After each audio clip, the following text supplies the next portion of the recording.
Vote পরবর্তী হিংসায় আক্রান্ত হওয়া এবং ঘরছাড়া হওয়া কর্মীদের পাশে দাঁড়ালেন পুরসুরার বিধায়ক তথা আরামবাগ সাংগঠনিক জেলা বিজেপির সভাপতি বিমান ঘোষ।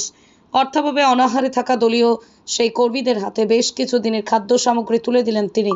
উল্লেখ্য, দক্ষ সংগঠক হিসেবে এবং যে কোনো পরিস্থিতিতে কর্মীদের পাশে থাকার ক্ষেত্রে বরাবরই সুনাম রয়েছে বিমানবাবুর।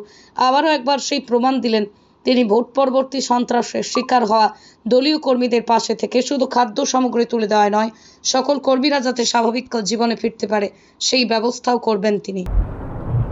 আমাদের বাংলার কালচার হয়ে গেছে ভোটের পরে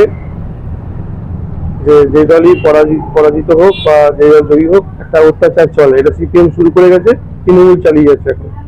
আমাদেরও ভোট পরবর্তী অবস্থায় কিছু বাড়ি ছাড়া ছিল, এখন সেটা মিনিমাইজ করেছি অনেক। এখন জেলা জুড়ে খুব বেশি হলে তো 20-25 জনের মতো বাড়ি ছাড়া আছে, তাদেরকেও বাড়িতে ঢোকানোর ব্যবস্থা হচ্ছে।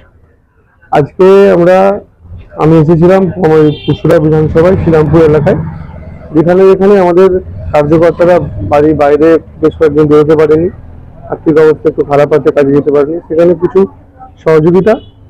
দ্বিতীয় বিষয় হচ্ছে টিম করে পুরো জেলা থেকে বিভিন্ন বিধানসভায় আমাদের কার্যকর্তারা যাচ্ছে, টিম অনুযায়ী বিভিন্ন বিধায়করা যাচ্ছে কর্মীদের পাশে থাকার জন্য। এখন কর্মীদের পাশে থাকার টাইম আমরা সবসময় ছিলাম, আজকে থাকবো, এবং ভোটারদেরও আমরা আশ্বস্ত করছি। কারণ 7,06,000 ভোট আমরা পেয়েছি, তৃণমূল পেয়েছে 7,12,000।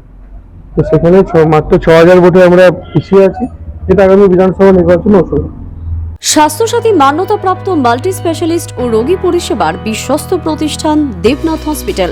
রয়েছে ICU, NICU, USG, TLH, dialysis বিভাগ, ল্যাপারোস্কোপিক, শল্য, অর্থোপেডিক, ডিজিটাল এক্স-রে, বন্ধ্যাত্ব চিকিৎসা সহ উন্নত চিকিৎসা পরিষেবার আরও একাধিক বিভাগ। রয়েছে ঔষধের দোকানও। আমাদের ঠিকানা বাসুদেবপুর মোড়, আরামবাগ, হুগলি। যোগাযোগ নাম্বার 8373074998। এছাড়াও যোগাযোগ করুন 8373074999 এই নাম্বারে।